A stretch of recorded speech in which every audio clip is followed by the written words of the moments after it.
পবিত্র রমজানের শেষ দশকের আজকে 25তম রমজান আগত। এই রমজানের কয়েকটি অফার, শুধু অফার আর অফার। এই অফারগুলো আমি আপনাদেরকে আজকে শেয়ার করব। 1 নম্বর অফার, রমজানের প্রতিটি সেহরি এবং ইফতারিতে অসংখ্য জাহান্নামীকে মুক্তি দেওয়া হয়। এই রমজানে একটি ইবাদত করবেন, অন্য মাসে 70টি ইবাদত করার সওয়াব দেওয়া হবে। এই রমজানে একটি ফরজ আদায় করবেন, অন্য মাসে 70টি ফরজ আদায় করার সওয়াব দেওয়া হবে।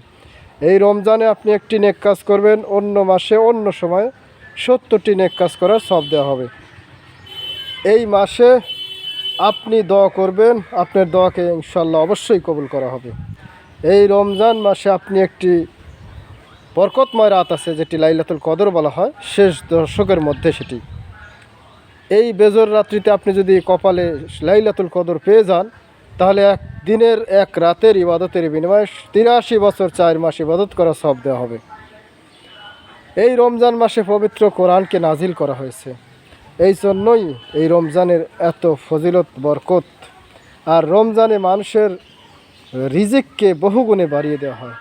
আর রমজানে মানুষ যা কিছু খরচ করে, প্রত্যেকটা খরচের তাকে কোনো রকম আল্লাহর কাছে জবাবদিহিতা করতে হবে না, হিসাব দিতে হবে না।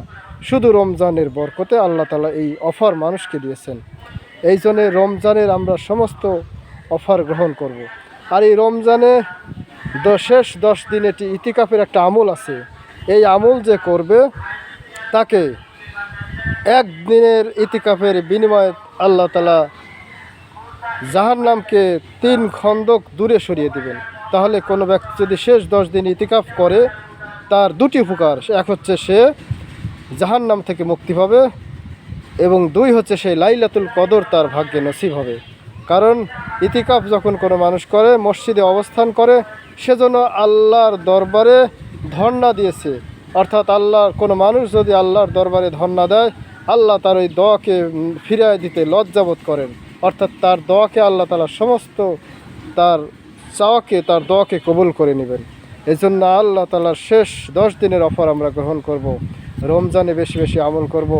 আর একটা কথা হচ্ছে, রমজানের শেষ চাঁদ অর্থাৎ ঈদের চাঁদ ওঠা পর্যন্ত তওবার দরজা কিন্তু 70 গুণ বেশি কবুল করার কথা বলা হয়েছে। আর এই রমজানে 4টি আমলকে বেশি বেশি করার কথা বলা হয়েছে। বেশি বেশি কালেমা পড়া, বেশি বেশি ইস্তেগফার পড়া, বেশি বেশি জান্নাতের চাওয়া, বেশি বেশি জাহান্নামের থেকে মুক্তি চাওয়া।